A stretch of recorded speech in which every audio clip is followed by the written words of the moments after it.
I don't know how long I'm supposed to let that one go. I will. I'll figure that out still. Happy New Year to everyone. Everyone, happy New Year, happy holidays, Merry Christmas, Merry whatever holiday you guys celebrate. We are back. Welcome to Into the 99, where we've got 99 cards. Cuz Commanders number 1. I've got the boys with me. I've got Sherman and Slothy. Sherman, how you doing? I'm still really tired. How about you?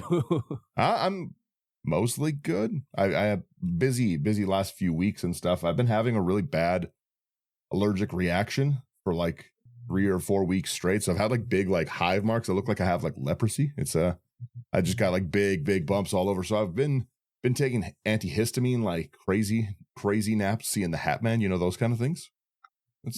Oh yeah. In there. When you for anyone who doesn't have bad allergies to anything, there's a point between needing an EpiPen and just like bad allergic reactions where you have to take a lot of antihistamines. But the overdose effect of antihistamines and taking too much is that you're just really tired. So I've just been going from like my normal awake just dropping off fully asleep. It's been interesting, and I can't do that at work. So I've been trying my best to catch up on sleep. So other than that, I've been good, but I've been sleeping way more than normal. And Slothy, how are you? Oh, I'm not too bad. We're kind of at the point where even when I'm working, I don't know what day it is. Just because having stretches of time off always messes with me. Yeah, you get into such a routine, right? Mm-hmm. I show up to work for 3 days, have 4 days off. Show up to work for 3 days, have 4 days off, and I almost forgot today was Saturday. Yeah, it's we don't work on any of like the big holidays. Nothing's open. It just for huge warehouses and stuff like that, it just doesn't make sense to pay 400 people holiday pay, so that they generously give us time off for all these things. So it's the same thing. I wake up and I'm like, oh yeah, I've got an extra day off now. This is great. So it's been kind of nice. We're back with our first episode from the new year, and we're gonna do what we always do, which is incessantly yap about Magic. But before we get into this, we won't talk about too many specific cards today, but if you do want any specific cards ever, go over to houseofcards.ca, promo code IT99. It's going to get you a discount at checkout. Great business, great stock, supports us, gets you a deal. Who wouldn't want it? And then if you want cool swag for the new year for your things, go to Nerd Gear. Again, the links in our bio, and they just have wonderful playmats and stuff. Go stock up, make your play space look kind of nice. Promo code again, IT99. And let's talk a little bit about just kind of where we are with Magic. So basically every year, for anyone who's a newer listener or hasn't done it or just doesn't remember what we do every year, I like to do like kind of a state of the union thing. We talk about where Magic is and where we think it's going and stuff. So before we get into anything, let's talk about what 2025 brought us for Magic. So just basically, I'll let you guys start us off here. I'll pull up the actual release schedule for 2025 in the background while you guys talk. But what was your thoughts generally on 2025? It's too much. It's gonna get worse, but it's too much. Okay, that's fair. How about you, Slothy? I'm very much on the same boat as Sherman. Having like it was quite a lot. Like we got a lot of really interesting stuff. I'm still not huge on the sheer number of like universes beyond and just product in general that they're putting out. Mm-hmm. But no, like there's, as much as I complain about it, we did get some decent things. Like Cabbage Merchant is my beloved. How do you feel about it? I've moved away from, just kind of in general, I've moved away from buying sealed product for a long time. I kind of have been product fatigued for a long time, and it really does look like a lot of players are also getting to that point. This year coming up, 2026, actually has more sets than 2025, which is shocking that they would double down on it. But right now there's been a pretty big, I don't play a lot of the newer cards. Sometimes I see a commander and I kind of build through with it, like Wan Shi Tong. I like stuff like that. But generally speaking, I'm buying like a new commander. I'm not really buying new boxes and supplementing the whole thing. Mm-hmm. So to me, the schedule doesn't really change or bother me that much. Like, it's a lot of cards to keep up with of what they do and what they don't do. But for anyone who's like starting or just getting into Magic, it's always been that way, right? You're trying to catch up with, 10 years of cards that you may or may not know and have never seen. But that being said, like nothing really jumped out at me last year. Like, we did our favorite cards, and so from our favorite cards episode, you kind of know a little bit about where I stand on it. The sets were Tarkir was real good. I don't even think Tarkir was real good. I think Tarkir was all right. I think it was okay. Like, if you dumped the Tarkir set into like War of the Spark era, I would have not even mentioned a single card from Tarkir in the list, right? Like, maybe that's a boomer take of mine to just be like, oh yeah, guys, like I don't really like the new stuff, and but I didn't find myself super excited with a lot of the sets, a lot of the mechanics. They I guess before I go on that, I want to say they in the last few years have come up with some just really, really cool mechanics. And then they just keep not revisiting or building on those mechanics. So they keep giving us what just seems like a fragment of a finished idea, but there's not actually like the support to do more things with that. Like the one that always comes to mind when I talk about this stuff is Foretell. The Foretell mechanic was such a cool mechanic that really, really a lot of people liked. There's a lot of like cool deck ideas and things. It's like a good pre-planning thing, and they just have kind of abandoned that. And there's more and more of that. Like even mechanics I don't like start your engines. When is the next time they're going to increase start your engines? Right? Like Sherman's made some cool decks with the start your engines mechanic and stuff like that. The same thing with mounting, right? Like, there's a lot of cool. Again, it's not really a mechanic I personally am a giant fan of. But there was a lot of cool mount stuff, right? When are we going to get the next like set of mounts, right? Like, are we waiting? Are we going to get mounts in Star Trek? No, right? No, maybe. No, we're getting vehicles. Yeah, right. So let's go over a little bit about like what came out in 2025. So 2025 had Aether Drift, it had Innistrad Remastered, had Tarkir, Final Fantasy, Edge of Eternities, Marvel's Spider-Man, and Avatar: The Last Airbender. So it only had 2 original Magic sets, which I find weak. I find like if you're going to release 6 sets, at a minimum, make half of them Magic, right? 3 of them were original IP. Which ones? Aether Drift, Tarkir, and Edge of Eternity. Oh, I don't know. Edge of Eternities, I guess, was technically one. You're right. When you're right, you're right. I always forget that that's not a Universe Beyond set. It just seems like a joke Universe Beyond set. And granted, we're not even including Innistrad Remastered because technically it's just remastered. Technically, that's just a cash grab. Yeah, 100%. Yes. Yeah, there's just like I said, with that season of it, there was just an overabundance of product. There was because a lot of these sets had commander decks with them. Like Aether Drift, I think, had 2, Tarkir had 4 or 5, Final Fantasy had 4 or 5, Edge of Eternities had 2. I don't know if Spider-Man had any, did it? No, Spider-Man and Avatar had 0. Okay. But again, still like even so as that, right? Like 10 commander decks, 12 commander decks a year is a lot. I really used to look forward to the commander release, like the like the Streets of New Capenna style, like here we go, this is the commander set of the year.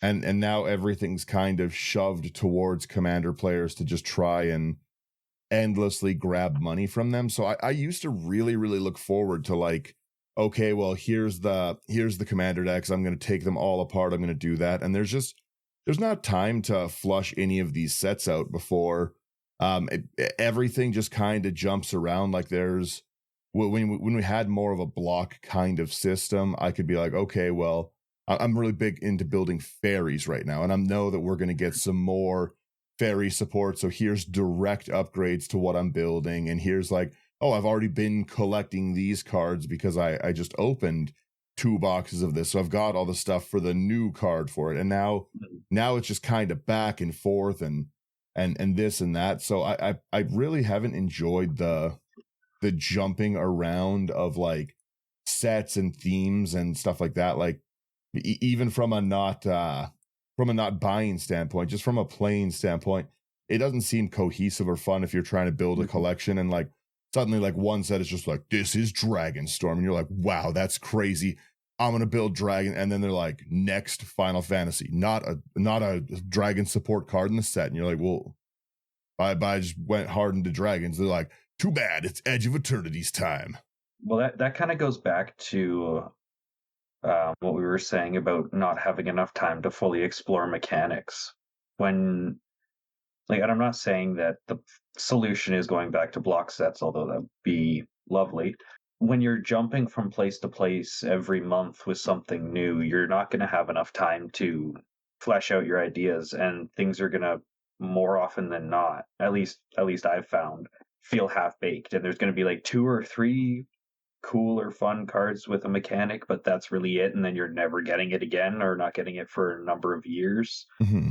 And it's definitely a lot to keep up with, especially if you do like if you like fairies and you got one fairy set for the next 4 years to keep you busy, sort of thing. Yeah, like they just I'm going through and I'm looking at the newest mechanics and stuff like that, right? Like we've got Void, and Void was a mechanic I fully even missed, and Void looks pretty cool. Beginning your end step, if a non-land permanent left this battlefield or spell was warped, you create blah blah blah or do whatever. That's pretty cool and stuff. There's a lot of blink, but that's kind of like rally. It's always kind of been like the rally mechanic from Aether Volt or Aether Revolt. Yeah, like I don't know. I'm like the way that they release everything. It is, in my opinion, it is too much. But at the same time, I don't mind. Like I don't care, because you guys all know, listening to the show and listening to me, I pick and choose. I don't care. So they can literally release a set every month, and I'm still fine with that. In the end, like it will probably get to that point. Let's face it. It's like, if you play like gacha games on your phone, like there's an event every single month kind of deal. Same deal here, right? It's going to be the same thing. But like having all of that plus all the secret layers at the same time is just, like I know they're trying to squeeze us for all the money that they can, and I like playing with new mechanics, and like I like sitting down and not knowing what to face anymore. Like when you want to build a deck of like, jack of all trades, it's really, really difficult now because you don't know what you're going to face, and that's the fantastic part about playing a game, but it's still just too much. I was just going to go off on that, but that is an interesting take on it. I look at it from a playing standpoint, right? Like one of the best skills I think you can have in Magic is the ability to assess what's coming up next, right? There's such a gigantic variety of cards that could hit the table.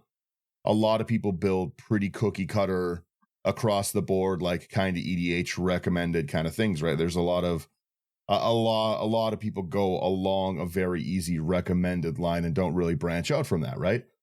The more cards that we get shoved in and stuff, like I keep making the joke that we need to move to Commander 2 with, Commander 2 now it's 200 cards, because there's just so many good cards that could or could not go into a deck. But from a pure playing standpoint, if you don't know these new mechanics because they're just coming out and you decided you wanted to skip a set, there's just going to be a bunch of mechanics that you don't potentially understand how they work. Like firebending is a pretty prevalent one right now, right? There's a lot of firebending cards, and they do a lot of really, really cool stuff. If you are unaware how a Firelord Azula deck works out because you just didn't like Avatar, so you didn't look at the set, really, you don't know that, you're kind of unaware, because a lot of us, we're all guilty of someone cast something and we might not really know what it does, but it doesn't seem that scary. It's a 4/4 for 4. That's fine. I'll read it. And then suddenly I attack you with Firelord Azula. It's a 4/4. And I say, okay, well, I don't have any blocks. And then you're like, okay, well, I'll do X, Y, Z, and it copies each of these spells. You're now dead. What? Yeah. Right? Like you have to be, especially if you're not keeping up with all of the new cards, you do have to spend a little bit more time actually asking what's on the table. And there, like I said, there was a lot of cool mechanics that came out. Like they did Flurry, and I love Flurry. Like it's like the Mrs. Bumbleflower kind of cast 2 spells a turn. I really like those and stuff. But it's unlikely that we see that again for a while. It's unlikely that Omen is kind of like an adventure card, but then it goes back in, which is cool. I liked that a lot. That's an easy one for them to keep doing. So I hope that. Go ahead. But I don't mind. Like I'm not trying to interrupt you, but like at the same time, like it feels like okay, coming from someone that likes to build a lot of jank, it doesn't matter to me like that. Like I might be like you guys are like, oh, I'm waiting for a fairy set nonsense. I'm waiting for a dragon set. I'm just looking at the set and I'm like, hey, does this set contain any kind of possibility that there's going to be books in it or book artwork in it? No? All right, I'm skipping this. This one does? Okay, I'm focused on it. I don't care because I'm focused on, my jank, right? So I'm used to being like, oh, I look at the set. Okay, there's going to be like no papers, no books. Like Korea, I got nothing for my paper tribal, like stuff like that, right? I'm just used to it. The community needs to get used to the fact that not everything that comes out is going to be catered to you. It's going to be a banger for you. It's just going to be something different. There's too many people that play Magic now that they can't just focus on those certain things anymore. They're going to diverge. I would, I'll agree with that, but I would like one thing a year, just one, to be focused towards me. They gave you 3 sets this year that are Magic related in a sense. Yeah, they all suck. Okay. Think of it like being like sort of like a block release, and then you have a bunch of like DLC in between. Yeah. Well, again, yeah, sure. They gave me 3 sets. One was a race car set, so that wasn't great. I didn't say they're going to be good. Sometimes you're going to have like things that come out that they're stinkers, but it is what it is. Like at least they're trying. Going back to some of these mechanics here. Oh, what would you say? I was gonna say kind of along that point as well. Like even like this isn't meant to be a complaint about the universes beyond, but kind of I thought it was interesting what you said, Sherman, where you've got the block set and then DLC. Why is every DLC that we're getting kind of like blood and wine from The Witcher 3, where it's better than the actual game every time? Like why can they not take more, like the amount of pride they take in like Final Fantasy or Avatar, which were both awesome sets, and implement that same level of care and detail into their own stuff? So my answer to that obviously is we don't know all the facts. We don't work for Wizards. We don't know. We don't have contacts with Wizards. We don't have contacts with like giant creators. We don't know the insides of what's going on. Things could be happening that could take years. Maybe you have certain teams that aren't that experienced that are working on this stuff, or maybe they pulled people from like the creators from Flesh and Blood, or like other people that used to work on those card games and brought them over to Magic. Who knows, right? Like you don't know. I don't know. At the same time, I don't care. So I literally look at everything as like like fancy skins for DLCs and everything. It's like, okay, like like with all the secret layers, you have all these special characters. You can get them if you purchase them. Blah blah blah. Limited edition. Yeah. They're really nice to have. I want them, but at the same time, if I don't have the cash or I'm not interested, I just put it aside, or I just wait. I have the tremendous patience. Like I will. Like my Dan deck now, okay? Dan was playing around with my commander, and he's like, I'm like, Dan, please be careful with it. It took me 3 years to find this one commander. Until then, I didn't complain that like, oh, I don't have a commander that can't do this. I just said whatever, I'll just wait it out, and that's what it comes down to. I think people are just being impatient. They want every single set to be a banger. They want every single thing to go their way. I'm just like, all right, this set's not for me. Maybe the next set. This set has maybe 1 or 2 cards I would really like to play. Everything else, I'm just going to learn. Okay, just next set. I don't care. If you're interested in it, great. The release schedule for next year, okay, like we have Lorwyn. We're not there yet. We'll talk about that when we get there. Okay, fine. We're not in that year. Yeah, but like everything that came out like this year, okay, like like I just look at it and I'm just like, oh, okay, this is all the stuff I grew up with because all the people that are in charge of releasing all that stuff are my age. Mm-hmm. So anything I look back in my I look back and like, okay, like we're seeing all these things because these are like like the dreams of people my age that are in these leadership positions that are like, you know what, I'm going back to my childhood. Nostalgia is a big thing. I want to bring this back, and I'm down for that. And they're bringing in more people, and whether it it affects my immersion or not, that's on me, right? It's on me. No, it's on me. Like it doesn't matter. Okay? Well, I wanted to say really quickly because we're getting away from where I wanted to make a point here. Slothy mentioned Witcher. I like games like Diablo. Really, really like Diablo 4. But if you release like a new Diablo set and all of the new items in Diablo are like Hello Kitty pink, and then you're like, well, we're trying to bring in Hello Kitty players to the Diablo fan base, so it doesn't have to be for you. I'm like, well, that's not the game I want to play, right? And that's a lot of players are getting to that point and stuff. There are a lot of people who are still nice and accepting of it, and it's like, okay, well, yeah, I don't need it. But again, Spider-Man sold very, very poorly this year. Like Spider-Man's the worst selling set that they've ever had, and Aether Drift I think is the second. Yeah, there's reasons why behind both of those. Yeah, but it's just like what I was going to say is that like it's been too many years of like, okay, well, it doesn't have to be for you. At a certain point, the game that we're all buying into and playing does have to be for the players. It does have to be for the average player. And you do have to think about like, okay, well, like what does the average in-franchise player, because again, there's nothing wrong with wanting to bring new people into it, but they really are shoving a lot of older players out of the game because yes, some Magic players are in our age range of like the mid-30s, but there's a lot of older players too. There's a lot of like 40s and 50s Magic players that don't want a Spider-Man set. They don't want a My Little Pony Secret Lair set. That's not what they're interested in. It does. The joke has always been before, like, okay, well, like I'm gonna cast this, but they've made it even more ridiculous with like SpongeBob. They've gone a little too overboard with it. The Fortniteification of Magic is annoying a lot of players. No matter how nice of a take we want to look on it, they are getting mad about it.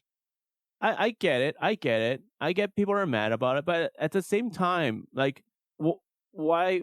Okay, like, sure, once we get to a certain point in time, like, half the Magic cards out there are going to be Universe Beyond. I totally get it. I understand the math behind it.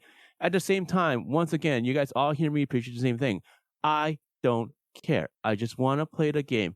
And if something drags you in and it makes you a fan of the game, I don't care if it's Star Trek, Star Wars, Lord of the Rings, Final Fantasy, God of War, all that stuff. They can bring out a Nintendo set for Magic. I don't care. I just want to sit down and I want to play and have fun because that's what I want to spend my time doing is just playing the game and have fun. And just get away from reality. I just don't care. I just want to play the game. And that's the thing what I'm trying to say is that out of all these sets that came out, okay, I don't expect every single one of them to be bangers. Like, it sucks that half of them are Universes Beyond, and going forward, that's probably going to be more Universes Beyond than Magic cards out there. I totally understand that that's a huge pain point, but at the same time, I just want to play the game. And if I'm going to be interacting with other people that are going to have these breaks in immersion from time to time, and I just have to get used to it and be like, okay, whatever, it is what it is. Let's sit down and let's play. And if I don't like stuff like that, then it's going to help me get into that jank theme anyways. Like the next, like, let's just go on because like we have so much to talk about. Anyways, that's how I feel though. There's like I said, there's just I think that we can only say that, like, we can only use that excuse for so long when we talk about the health of the game, right? we can only say like, I don't care, bury our heads. But like at a certain point, I've been a big advocate of just not buying stuff for ages, right? I basically play the majority of my decks as a great Magic freeze, where everything is just kind of frozen in time where I built it. I don't really change or upgrade decks very often. I liked them when they were there. They, generally speaking, kind of do stand the test of time. There's obvious upgrades for some of them, but I still go out and I have a great time playing. But that being said, the waterfall effect of it, of like, okay, I don't care, I'm not going to buy. And if a lot of people just don't buy, then game stores don't really have people to sell to. They have to keep relying on an ever growing player base that doesn't have like a 20-year loyalty, right?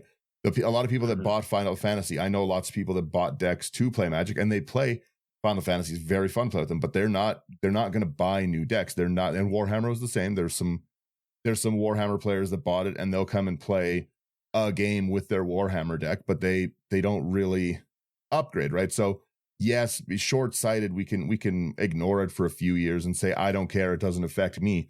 But more and more, if people aren't at a game store actually buying that sealed product, and then we shift to just a singles market where no one's excited to crack boxes unless you're chasing the Soul Stone in one printing of one, and it's, you know, like everyone's just playing like lottery roulette on a set that kind of sucks, right? Like a lot of the Spider-Man things, you're opening like dollar whole packs, right? Like that's not worth getting these collector boosters. They're pretty rough for some of them, and they, at least with like Lord of the Rings, when they were chasing the One Ring, there was a lot of cool other cards you could get, right?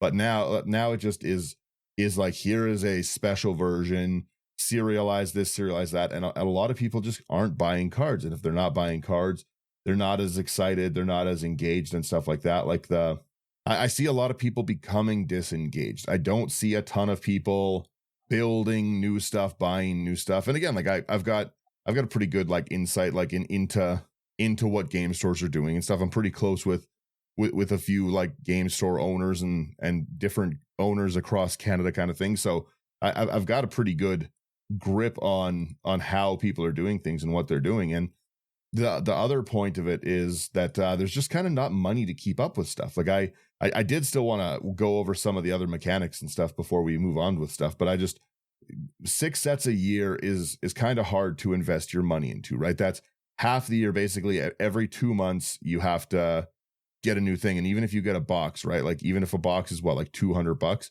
every 6 months, we're now up at like $1,200 a year in just cracking a box every 2 months.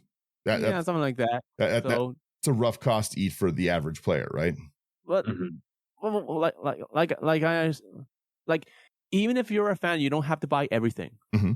Okay, it doesn't matter. You like people should like it. Okay, I understand people want to buy Magic cards and they constantly want to get the new sets every single time and all the new cards because they're nice and fancy and powerful and everything. I totally get that. But we need to be reasonable here. It is not affordable in that sense. Scalpers are coming in, they're buying on a product, they're jacking up the prices. You can't find product constantly. Like look at Final Fantasy. Okay. Like collector's boosters jumped up to like over $2,000 for us. Yeah. You know, it kind of crazy. But at the same time, I say practice patience. Why? Because they're pumping up so many things that they eventually, you know, flood the market and then things get cheaper. Okay. I understand LGS to suffer from it. Okay. But you're going to have the people that want the product right now that are willing to pay for it and pay that price just to get the product and play with it. And then you have people like me that are willing to wait a year, 2 years, 3 years to get that product at a discounted price if need be. And if I can't get it at a discounted price because it costs me more, like look at Warhammer. I want Warhammer. I still don't have Warhammer because it's too expensive. It is what it is. I live without it. That's all I'm saying. Yeah. Like it sucks, but it is what it is. People need to be responsible when it comes down to it. You don't need to buy every single thing. Yes, the economy suffers. I get it. I understand. I understand the math. But like at the same time, like you have people that are willing to spend the money to get that stuff. And that's what's that's what's going to happen. And you're going to have the new people that are spending the money as well. And, you just go from there. Yeah. But like I said, all of those things, all of these arguments, I agree, are a fine argument occasionally. They are not fine for a long-term health of a game. They're fine occasionally. If you want to give me a year of like, okay, guys, like, but this is more than 1 year, and we're going into another year of it. Like it's back to back. Like we're at nearly like War of the Spark was 2020, right? Like that kind of. That's kind of we're at, like I would say we're at 4 to 5 years. We're half a decade of having this argument of like that's a long time. You know what I mean? That at the end of the day, like none of us are getting younger and stuff. It is a long time. And if I have the last half decade of like, okay, well, just like accept this coming in, accept the fortification for, another like a 6th year, a 7th year, an 8th year, like, do I have to put up with a decade of it before Wizards is like, because they do plan stuff far, far in advance, right? It is, sadly, it's not like a C1 set fail and change course. They do have time for it. They have designed it. They've already printed it.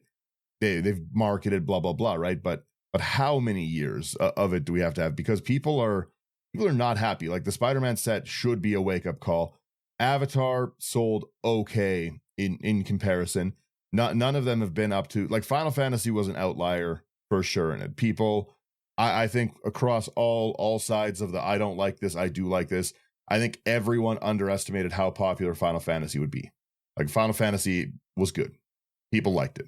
But like at the same time, I do think that Wizards is trying to listen and hear out what the fans are saying. Like Final Fantasy, they were saying that it took them 6 years to develop for the set, right? So like, how long what if Aether Drift they only had like a year or 2 years to develop because they had to fit something in, but Final Fantasy was 6 years. Like we don't know the everything behind what's going on behind closed doors. But at the same time, like it does feel like that at times they are trying to listen, because like look at when they pulled back the secret layers for Monster Hunter, right? But that's not even listening. That's because they didn't sell anything. It was the backlash was it was to a point they couldn't ignore for that because it was a wasted product. But like is that? But like that's what you're hearing, and I'm hearing the opposite. So who's right? No, that they've openly said that it was that's why. It's because it didn't sell. Players were infuriated with how badly the Monster Hunter one was dealt with. Because what I heard was like things like multiple things like like besides the cards that they were choosing, no one really cared for because there was like no value. Like there was like spelling mistakes, or artwork like didn't look great. Like a bunch of other stuff. Yeah, but that's what I mean. The backlash to it was because no one bought it. They've rolled out too many things. Like there's been secret layers where they've printed like a sorcery instead of an instant and stuff like that. Like they've messed it up, and it's because they're just trying to shove out as much product as they can. From us, we look at everything from the standpoint of like, this is a game we like to play and stuff. Whereas like Wizards is a business, and they're trying to look at, this is the most amount of money I want to make from it. And that lack of care is bleeding over into sets as well, because everything right now is like, well, what if it was Spider-Man? Well, what if it was, what if it was Teenage Mutant Ninja Turtles? What if we did that?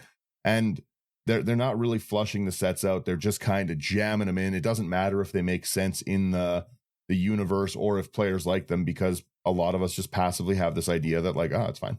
But like I said, we don't know how much time it takes them to develop certain things, or to come up with ideas, or like how experienced the team is and everything. I'm just saying, like like they're trying and they're pushing it, and I think they're pushing a little bit too much. I agree with that. At the same time, though, like I'm trying to give them like credit for like they're trying to dive into other things. That's again, it is fair, and like we don't know the team, but at the same time, you expect the team to be good. You kind of that's the expectation for something this big. This isn't a small game. If this is going to be the main set, and you're going to like put your time into like, if you want people to be the designers on this main set, you kind of don't get to rely on the like, well, give them time. This is too big of a thing to have people as like a first time come in and be like, well, if it fails, it fails. Like we should expect the end of the day, Magic players spend a lot of money. People who like this game really like this game. A lot of people have played it their whole lives. They invest very heavily into it. And it's where they go to like play games at the end of the week. It's what they look forward to. It's where a lot of people make their like lifelong friends. It's like the best thing in life for a lot of these people. Throwing it casually to like, well, like we're going to let them figure it out isn't great. I'm a passionate Magic player. I've played for a long time. I've got a ton of game knowledge. I would not be a wonderful design set guy to go towards. You'd have no blue cards. It'd be no instance. It would like you'd have no interaction with things. I would build the game the way I want to, not the way that would be healthy for the game, right? And that's kind of the point, is that these things, while they may be fun at the time, just like me designing my own set, while they may be fun, they may not just be like necessarily healthy, because we keep getting, like I said, I still wanted to talk a bit about the mechanics. One of the best set of mechanics, I think, for 2025 is earth, water, fire, and airbending. These were great mechanics. They were really, really cool. And then the other one is job select. I don't know where they can fit these mechanics back in to bring me more of them, right? Station obviously has a place. Like, granted, yeah, they have a place and everything, but if they bring it back, great. If they don't bring it back, it is what it is. Like, what's Avatar, like, they still have, like, the possibility of bringing in, like, Avatar Korra. But that's what I mean, right? Like, do I have to wait for another secret layer, like another universe beyond set, to have a good mechanic? Because those are good mechanics. I get it. It's a good mechanic, but like there's other mechanics that are good that I want to see come back. Like like you said, Foretell and everything, and some of them that are horrible that I never want to see again. But at the same time, it is what it is. Like, I would love to see them bring back battles. Like, how long are we waiting for that, right? Well, again, that's a good point. Is flush out battles instead of giving me Ninja Turtles. Yeah, like, I don't know. Like, who knows? Maybe they do have something in the back. Once again, they had something in the background. They're trying out, and it didn't work. They had to toss it again, and now it sits in, waiting in the wings, and it just goes from there. Who knows? Job select was sick. Job select, I don't get, but at the same time, like, maybe they will come up with something. Like, we can look at the past, like, with things like, I don't know, muscle burst, from green, and you get like advantages for every other like card that has muscle burst in your graveyard or whatever. Like, there's dead mechanics all the time. It is what it is. Like, and we would love to see some good mechanics come back. And sometimes it takes time, like it took a long time to bring back Morph, right? Yeah. So it took a while for them to figure out how to incorporate sagas after they first were introduced. And now we see sagas constantly. Like, who knows, right? Maybe they're just trying to flesh out the rulings and everything. Like, you never know. I don't know. Let's jump into next year's release schedule, and let's talk a little bit about each kind of set. So we start off with Lorwyn. Lorwyn is our next set that's coming out. I haven't seen enough of Lorwyn to know if it's gonna be good or bad yet. The story basically is it's Strixhaven students come to Lorwyn. They're on a journey to do X, Y, and Z kind of thing. So it follows a set of non-planeswalker characters from Strixhaven. There's like basically like kind of like a D&D party and stuff. They got like they've got like a flushed out like miniature little party and stuff like that. And I don't know the story well enough to say what they're doing, so I don't know. I don't know what the set is going to be. It's been a long time since we've been in Lorwyn. I've seen a lot of people complaining like, oh, well, it's not like all dark and stuff like Shadowmoor. Well, that's the point. Lorwyn and Shadowmoor was the dark side. So we'll see kind of where it gets to. I'm hopeful for the set. I think that out of all of the sets, it's probably the one I'm the most excited for. It and Strixhaven, obviously. Slothy, you got any thoughts on Lorwyn here? Kind of same as you. I know it only comes out in about 20 days as of time of recording, but I just haven't seen enough about it to be super excited or super upset about it yet. I'm just kind of right in the middle. I know my my fiance is pretty excited about it, but yeah, I have to see more before I can really make an informed decision on it. That's fair.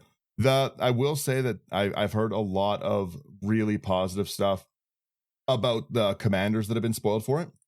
Mm-hmm. Yeah, that one elf is pretty cool. I mean the actual like commander decks themselves. Have you seen the? Oh, yeah. Is it 2 commander decks or 4 commander decks this set? I think it's 2. It looks like 2 so far. And there's like 5 color elementals and then a graveyard based one. Yeah, the 5 color elementals where they all have evoke or whatever it looks pretty cool. I'm trying to see if I can find that. Do we know the name of that card? I think it's an Ashleen something. Yeah, I have no idea. I honestly haven't really looked at many of the spoilers, if any of the spoilers here. Yeah, like I saw the elf because everyone's talking about the elf. Yeah, everyone does like the elf. Yeah, so there's Blight Curse, which is it's a Golgari like -1/-1 drain counter deck, which does look really cool. And then the other one is it's Dance of the Elements, 5 color elementals. I should be able to find the actual. I know they were leaked, but I'm always worried when they release 5 color commander decks. The elemental deck, you're going to see at flood tables for sure. 100%, yeah. Yeah. Just trying to find that exact one. Spoiler. Oh yeah, okay. So it's kind of crazy when you think about like how much like everything else is spoiled, and then we have Lorwyn like, oh, it's been only spoiled for like this much, and that's it. Yeah. I found so the elemental one is Ashleen the Limitless. It's 2 and a red for a legendary elemental sorcerer 2/3. Elemental spells you cast from your hand have evoke 4, which is phenomenal. That's very cool. And then whenever you sack a non-token elemental, create a token that's a copy of it. That token gains haste till end of turn at the beginning of your next end step. Sack it unless you pay Wooburg, which is cool. So you can keep getting them out, but it also lets you sacrifice things again whenever you sack a non-token elemental. So you can throw away a Avenger of Zendikar, right? Toss it away to like something like that gives you mana. Get an extra Avenger of Zendikar. Hopefully keep it. Like there's some really cool ones. And then the Blight one is a cool mechanic. It's got like Ward Blight too, but whenever one or more 1/1 counters are put on a creature, draw a card if you control it. If you don't control it, its controller loses 1 life. I really like that option and stuff like that to keep going with people. So like I said, I'm hoping that Lorwyn and Strixhaven are the sets I'm the most excited for. The year's lineup, we have Lorwyn then in January, and then immediately following that in March, like a very brief break, we get the Teenage Mutant Ninja Turtles one. I liked Teenage Mutant Ninja Turtles as a show and franchise when I was younger, but I haven't liked how they handled most Secret Lair stuff, so I don't think it's going to be great, but I don't know. Any thoughts on that one? Sorry, go ahead, sure. Go ahead. Yeah, I also really enjoyed Ninja Turtles as a kid, and maybe there'll be some cool cards that are neat to build around, but meh. I'm really happy with the New York block set we've been getting. Yeah, it is. Sorry, I was away from my mic there for a second. It is really funny that like the universes beyond, especially with the after Phyrexia invasion, we can go anywhere in the multiverse, and we just choose to keep going to New York. Well, at least we didn't destroy San Francisco or Tokyo in like when they did the Godzilla stuff for Ikoria. That's True, fair. True. We didn't do that yet. Yeah, not yet. Yeah.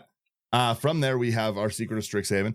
I initially when we did Strixhaven the first time, I thought there was a lot of potential still. Strixhaven kind of had like a Civil War. You only have half the colors. You can really still explore half the continent. There's a lot of cool stuff. The retake on guild stuff was really interesting there. I like that idea. What do you guys think? No, I definitely agree. I really liked how they handled Lorehold in that, and kind of making it from like go away a bit from the standard notion at the time that Boros can do equipment, and I really enjoyed the Lorehold precon that came with that. So I hope they explore that a bit more. Yeah, Oswald or no, Oswald was the little dwarf guy. Which one was the precon? I can't remember for.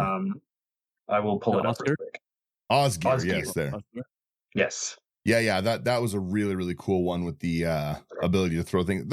Like I said, I really liked their take on like the new way of doing Golgari, the new lore hold, the Quandrix. That was really cool. So I am hopeful for that one. It's kind of hard. So as much as I hate, it's kind of hard to mess Lorwyn up. It's kind of hard to mess Strixhaven up. They're both pretty guaranteed easy peasy. Like, okay, like this is an easy set for us, right? Like it's hard to mess those ones up. Mm-hmm. I don't know. I can find a way to mess them up. That's fair. It's like I said, that one looks like a pretty easy to knock out of the park kind of thing. It doesn't look too bad. From there, what do we get? From there, we get Marvel superheroes. Again, not a set that I'm really personally excited for, but obviously a set that'll go well, right? Like people like Marvel. There's no downplaying it. Yeah, like I've seen some talkings in the more competitive scene that Super Skrull is looking to potentially be something.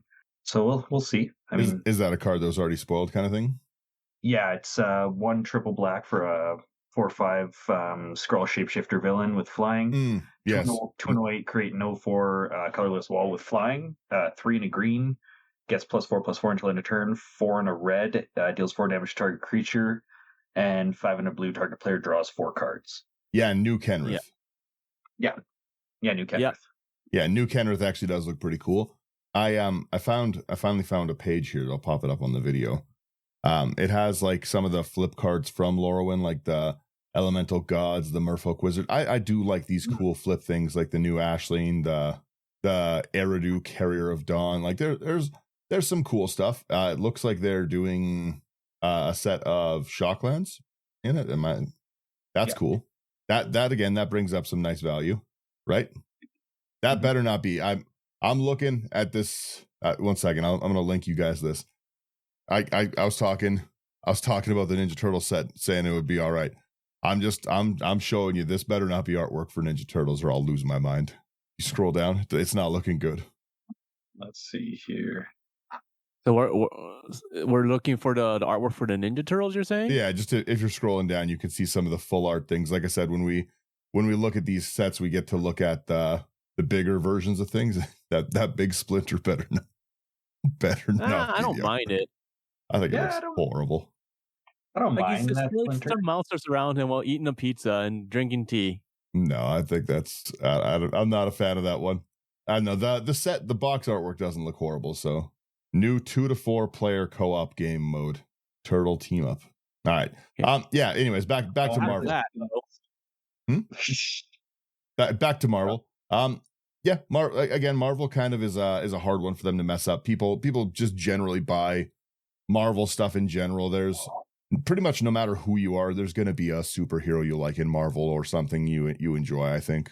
See, I think there's kind of two sides to that, because on the one hand, there are the Marvel fans that are just looking to scoop up anything Marvel related. Mm-hmm. But we also thought that about Spider-Man. Well, the problem was that Spider-Man is popular. It's just they went with the multiverse Spider-Man, and not everyone likes the multiverse of Spider-Man. Like, so 100 versions of Spider-Man doesn't excite players as much. That's what I feel, at least.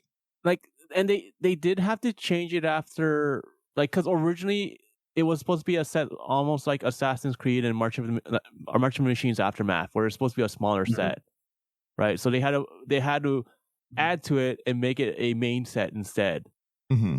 That's fair, because of the backlash from both March of the Machines Aftermath and Assassin's Creed. So that's why we saw so many extra cards, and it was just bloated because of that. Okay, that's a fair thing that they had to kind of last minute be like, well, fill the set out because people don't like half sets. Yeah. Well, like think of it. Okay, like if you remove, like, it was supposed to be like something like what was Assassin's Creed, like 100 cards or something like that? It's supposed to be something like that.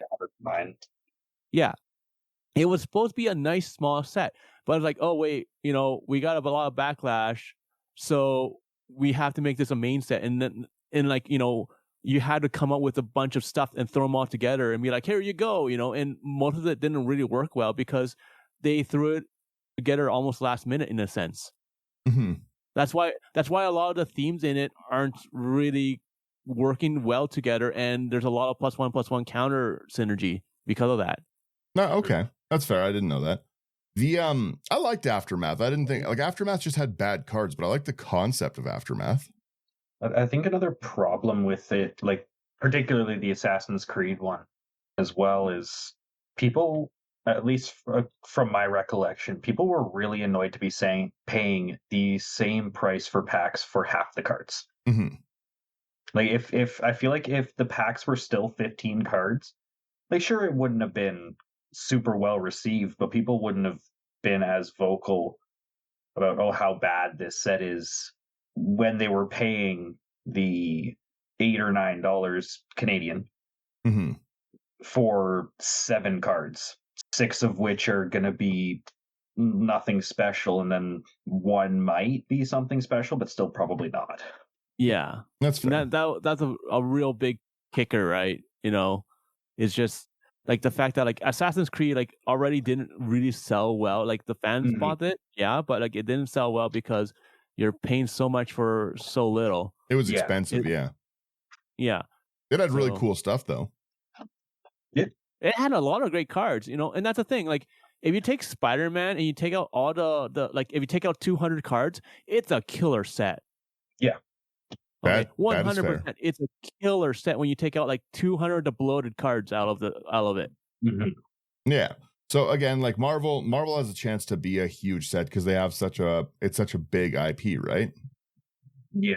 So we'll see where it kind of gets to and stuff. But I think it'll perform better than Spider-Man. But again, I'm just personally not like a big like I'm gonna play Iron Man kind of guy.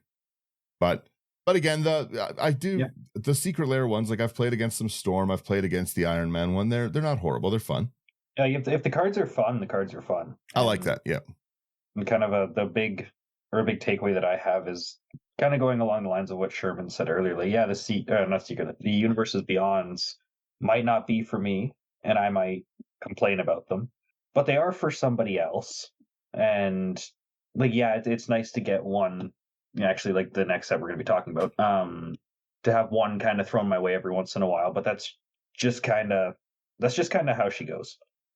And there's going to be cool cards in the Marvel set, even if I don't care about Marvel in the slightest.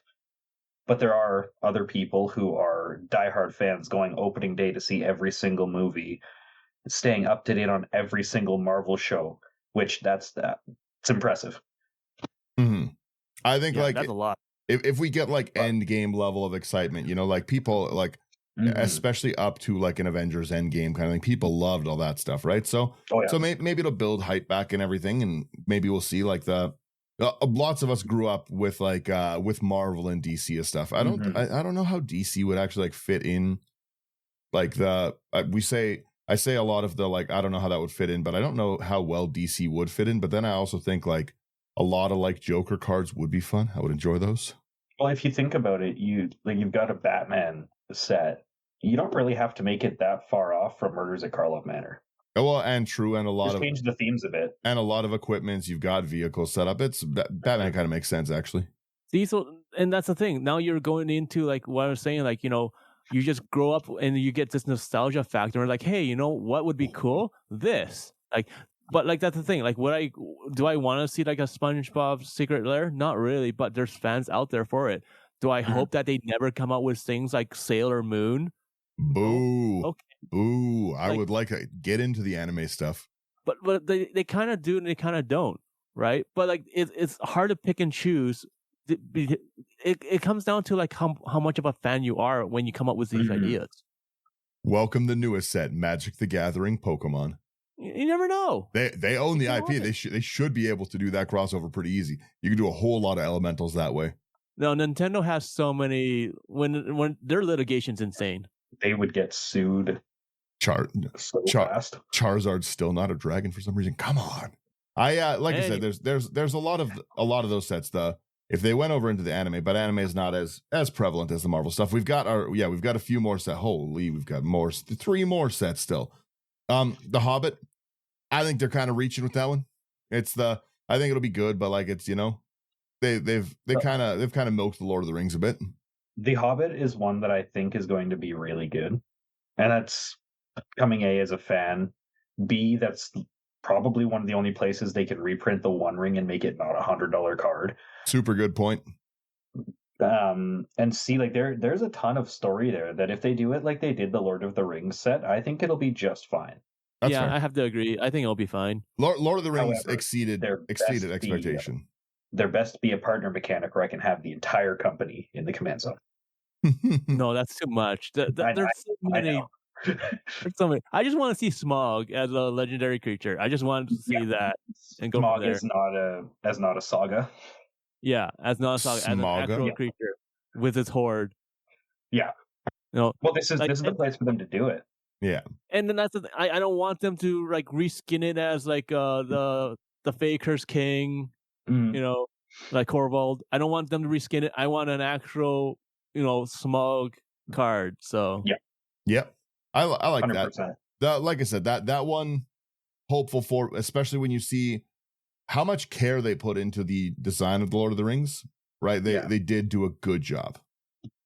Well, that's kind of the thing, and like one of my personal favorite creature types to use is halflings and dwarves, and kind of like you said, you got Sherman. Sometimes you might have to wait a few years, but you'll get there. Delighted Halfling. Speaking of things you could reprint in a great spot, that's a wonderful spot to put Delighted Halfling again. Delighted Halfling, and also probably I don't know if Orcish Bowmasters would fit into the set there, but at least as like a guest. It depends if they go based off of the movie or the book. Yeah, because there were no orcs in the book, but there were orcs in the movie. But they could do it as a bonus sheet card, right? Yeah, they could. So, but like the books compared to the Peter Jackson movies are quite different though. Yeah. Oh yeah. And like with the Lord of the Rings set, they did kind of mix the two. Because like the card that comes to mind is "You cannot pass." Like that was the quote in the book, but that's not what the quote was in the movie. Mm-hmm. So it feels like they could, they might not, they might. It's kind of up in the air. Yeah. I think that's a good spot for like the Lord of the Rings was good. I really hope that they do. I liked the Forgotten Realms stuff that they did. Mm-hmm. I didn't like how general they did it as like over like here's every character from Forgotten Realms. Not all of them were done wonderfully. I would love them to do because there's so many Forgotten Realms books and like Forgotten Realms, Dragonlance, like that's such a gigantic place and it does fit into the universe well. I just really, really liked Backgrounds so much. Backgrounds were good. Yeah, I loved Backgrounds. Then Wizards owns the IP. Yeah, right. Yeah. Well, maybe they'll go to Neverwinter this time. I would love it. Mm-hmm. Yeah, I would like it a lot. I'm a big Forgotten Realms fan. So yeah, seeing like these older fantasy books to me, like as much as I hate on the Universe Beyond stuff, I do like the direction of the fantasy kind of books, right? Like it's kind of cool when they go there. Like if they do some of the Brandon Sanderson stuff too, that would be wonderful at some point. Like there's a lot of really, really cool fantasy theme books. I think maybe I would just hate on cartoons in my card game. I think that's what it kind of boils down to. Yeah. That's maybe that's it, because maybe it's, make it adult cartoons. Make me a Sword Art Online one. Make me a Freerun one. Do it. Freerun's so good. The next one we have is Reality Fracture. I don't have any idea what it is. Yeah, no clue. Yeah, no clue. Yeah. I've seen a ton of people be like, this is where they're gonna break the reserve list. I don't think that's gonna happen.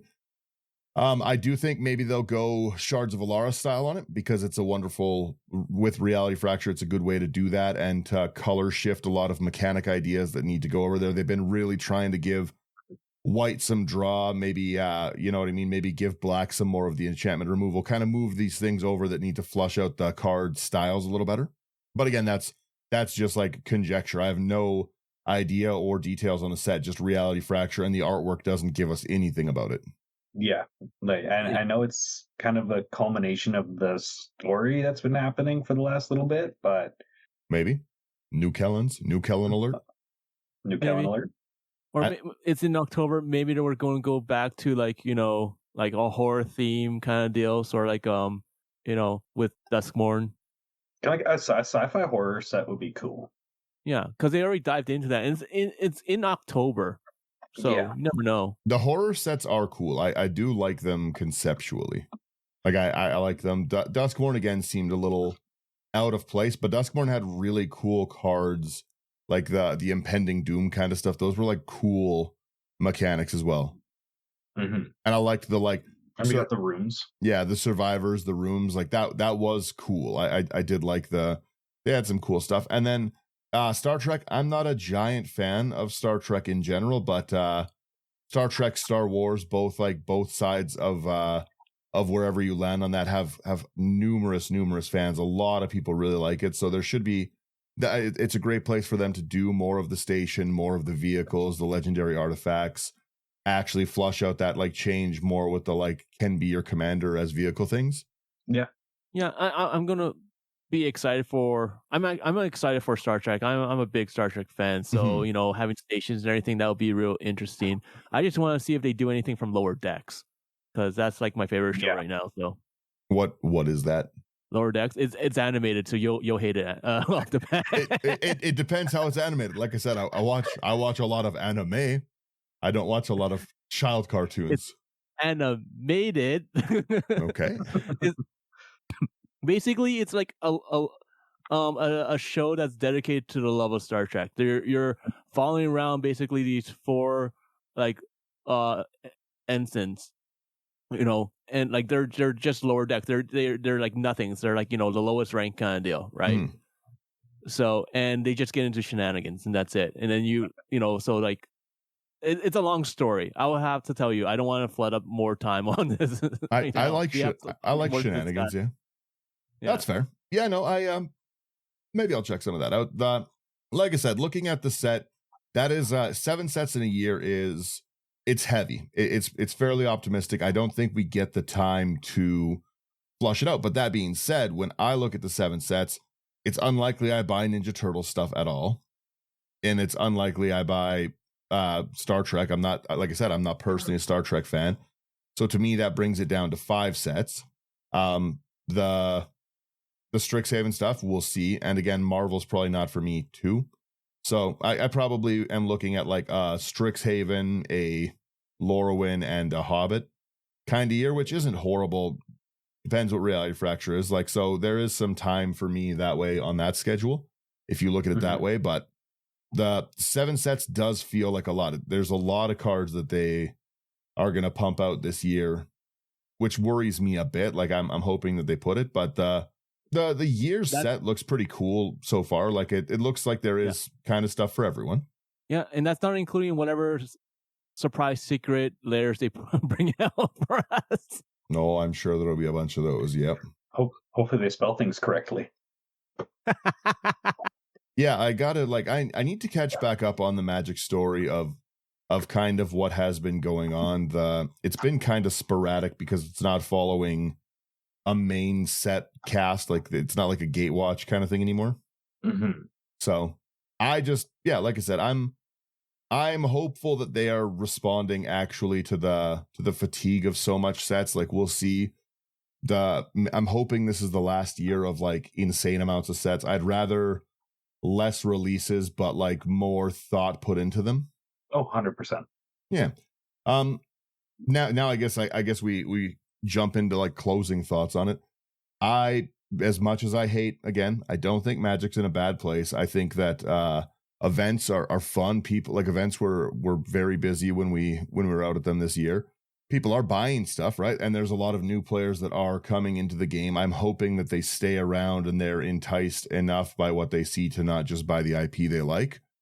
But I still do think Magic is in a good place. The reprints are they're looking pretty good, especially if Lorwyn is doing some of the Shocklands. That's wonderful for new players getting in. Shocklands are some of the best things they can reprint. I'm always happy for a Shockland set because they're just a great way to flush out a mana base, right? So seeing some of those come back is great.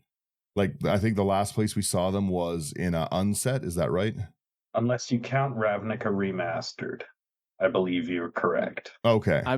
I don't want to count Remastered. I say no. So it's the last one. Yeah, like the the amusement park one, whatever the Unbound one. Yeah, was. Infinity. Yeah, Infinity. Thank you. which is like that's to me that's such a bad spot to put them, right? Like to be like, hey, you guys all want these cards, right? Here's they're in this.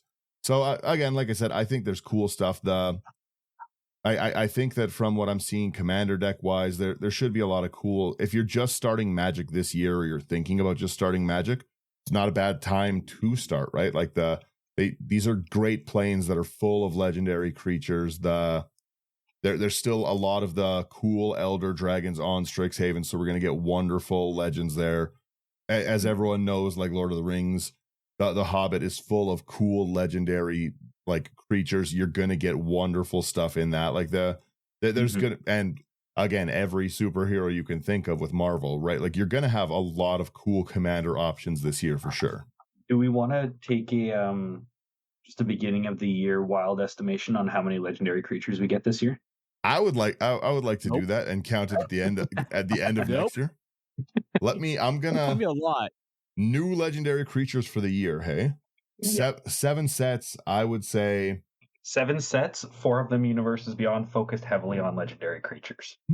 Yeah, that's the problem that I lock in at 275 new legends. That's too low. That's way too low. That's way too low. Oh, I guess Marvel 5. That's half of what we got last year. Yeah. Is it? Did we really get 500 legends last year? We got 479. Final Fantasy, baby. Final Fantasy. Oh yeah, Spider-Man. Best set ever. 479's insane. Yeah. I've got again. It always sounds crazy when I tell people how many commander decks. I'm like, I've got over 1,000 in sleeves, and then we got 479. I'd have to almost double my decks to have built just last year's legends. Come on. Yeah, it's insane. It's so insane. I was going for closer to like 650. Yeah, I'm gonna say around 700. I just saw Thunder's comment. New players will start leaving when they realize the main Magic universe isn't New York. I like that one. Kellen in Star Trek is also really funny. Oh, yeah. No, I think that there's gonna be. Yeah, I think it's gonna be a good place. We're gonna see. I'm gonna be doing, like I said, I should be doing more Magic stuff and building more this year. I didn't have as much time as I wanted. I was kind of working a ton, but I should be building a lot more this year and doing a lot more like live building stuff. So I'm excited for what the year brings and stuff like that. Like I'm not hating as much, and it is cool that there's like new Mark Poole artwork, like the big unnamed Lorwyn Eclipse art that I've got over on the screen here is by Mark Poole, which is always wonderful artwork. So I'm looking forward to it. Sherman, you got any thoughts for the year? Yeah, like I want to see what their plans are for the bracket system, because it's still in beta. From my understandings, they're still working on it. Mm-hmm. I think they should just stick with this and call it a day and just go from there. So I'm excited to see that. People who have problems with them, they can't just point to, oh, it's still in beta, so we're still just testing it. Yeah. Just release it. No one cares. It's just, you know what the bracket system's all about is finding out if the people you're sitting down with are going to be jerks or not jerks. That's all it comes down to. Because if they're not jerks and they say like something's a bracket 1, it's a bracket 1. If they are jerks and they say that their deck is a bracket 1, but it's actually like bracket 4 because of their intention, but they're like, oh, it's bracket 1. They're jerks. Don't play with them. There you go. Done. Okay, that's all the bracket system's for. Is just find out if you're sitting down with a jerk or not. That's it. Other than that, I want to take bets on whether they're gonna unban Jeweled Lotus. You know what? Yes. Yeah. Because like let's look at the fact that like in the Avatar scene stuff, they accidentally printed Dockside Extortionist. Yeah, that's one of the ones that I ended up pulling. Are you serious? Yeah, I got that one. Oh, that's got to feel bad. That's got to hurt. Actually, I don't abide by the ban list, so I'm just gonna put this in my decks anyway. Rule 0, baby. Rule 0. But like, like overall, I'm not worried about Magic. Everyone keeps on saying like, oh, the death magic's gonna come. Oh, I'm gonna quit and everything. Like even I was at a point like this year on like, oh, I might quit Magic, just not because I don't enjoy it. It's just I don't have time for Magic. Mhm. Right? There's a very big difference between the two. And I'm like, I might quit because I don't have time. But like, you know, at the same time, like, you know, I always say that every year during the holiday season because I'm so busy. Yeah. So it's just like I'm just going through phases. And you know, like now I'm back and I'm putting together decks again and everything, and I'm having a blast. And I like the fact I'm like, as you guys can tell, I am like one of the minority when it comes to voicing like how much I actually do enjoy what's going on. The fact that we, you know, we do have a lot of products. It is too much in my opinion, but at the same time, I like the fact that I can sit down at a table with a bunch of strangers and not predict what I'm gonna face. Mhm. You know, so my decks have to be more aligned, more tuned.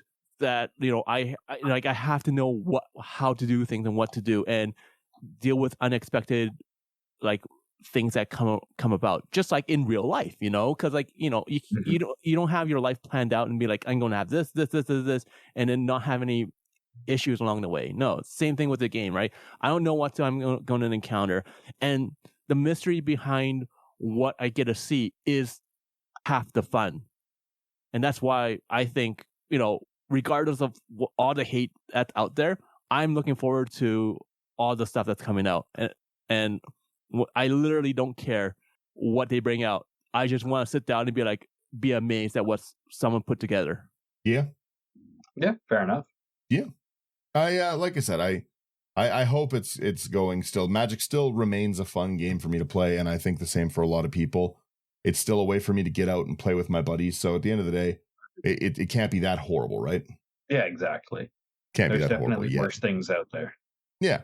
So no, like I said, I think it'll be I think it won't be a bad year, but let's see where it is and stuff. I don't know. I guess just on our thing, I don't think we have a lot of the sets are big, and I don't think we have the time to do the spoiler episodes like we used to be doing, like where we would do like 2 weeks kind of between commander spoilers and like all the rares, like 2 weeks and stuff, right? Like I don't think we can dedicate almost 20 weeks of the year to spoilers. Like it just seems like too much to get to the I'd rather talk about like commander tips things or like actual things or just like deck building instead of spoilers. So maybe we'll do a brief spoiler overview where we just pick a few cards each about each set and talk about them or something. I don't know. I don't know what we'll do with that one, but like I said, the spoilers are they so many sets, they eat up a lot of time. Yeah. Any other closing stuff? Or are we good to wrap there on that? I think I'm good to wrap there.